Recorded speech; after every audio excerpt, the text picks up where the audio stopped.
guys? Tebby here, aka Shay, and you are watching episode 8 of The Creative Quest.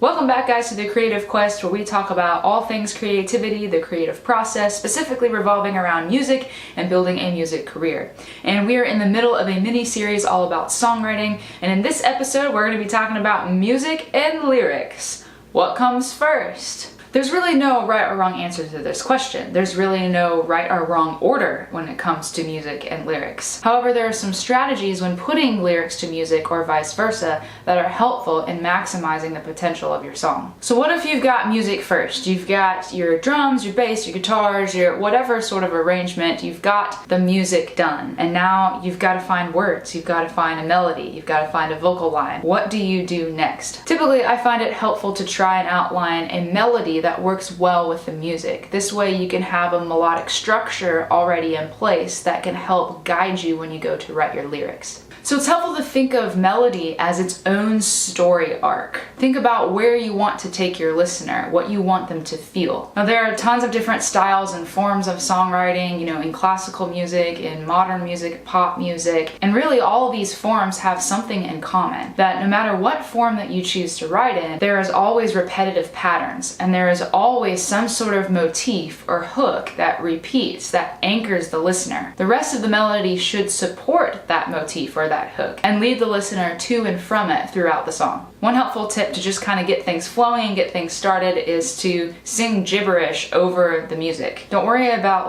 lyrical content at the moment. I mean, if that comes and flows in the moment, that's awesome, but don't put too much pressure on yourself with that. Just sing gibberish, literally, over the music. I have found it's most helpful to try to find that hook first. Focus on a section that you feel like is the best canvas for your hook and kind of loop that and repeat that and try to find your hook or that main motif first. That kind of helps set the melodic destination. Then you can work backwards from there. When you set your motif or your hook first, it's easier for the rest of the melody to kind of fall into place. Then once you kind of got the backbone of your melody, got your hook, you've got your supporting elements, your different sections or verses if you're writing in pop form, you can then make minor adjustments as you start to write your lyrics. As you start to write your lyrics, phrasing will come into play, and you may need to make minor adjustments to how long or short certain notes are. You may need to alter the direction the melody is going, and the lyrics will kind of help tie up all those loose ends and smooth out the phrasing. So what if you've got lyrics first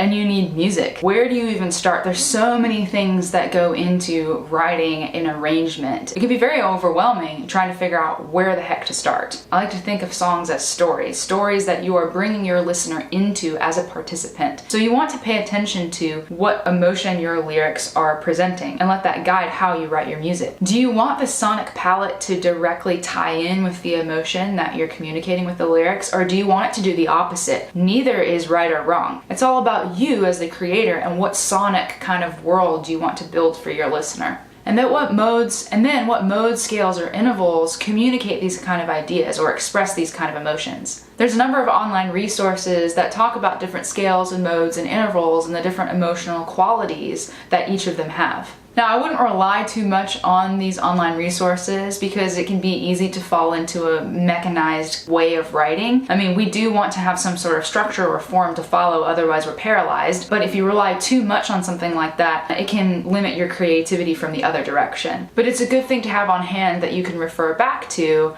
if you're trying to do something very specific or very intentional. Another thing that's helpful when you have lyrics first is to just speak the lyrics aloud, to monologue your lyrics. And that can help you find the natural rhythmic phrasing of the lyrics. They have their own musical quality to them, and that can help guide the melodic structure as well. And the last thing is a pro tip to be careful not to crowd the arrangement. Listen to how the music and lyrics dance together. Are they stepping on each other's feet? Does anything sound forced or sounds like it's fighting or just too robotic and mechanical? If something isn't flowing right, don't force it. You don't want something to sound forced. You want something to sound smooth. So you may need to go in a different direction, and that's okay. It's all part of the process. So when it comes to putting music and lyrics together, there's no right or wrong way to do it, but these are some helpful tips and things that I have found when writing my own songs that I think could be helpful and useful for others. So if you liked what you heard in this video, if you're digging the kind of content we're putting out on this channel, go ahead and hit that like button, hit subscribe, and don't forget to ring the bell so you can be notified every time we come out with a brand new video. And next week, I'm going to be showing you guys how I make my demos. So stay tuned. I'll see you guys next time right here on The Creative Quest.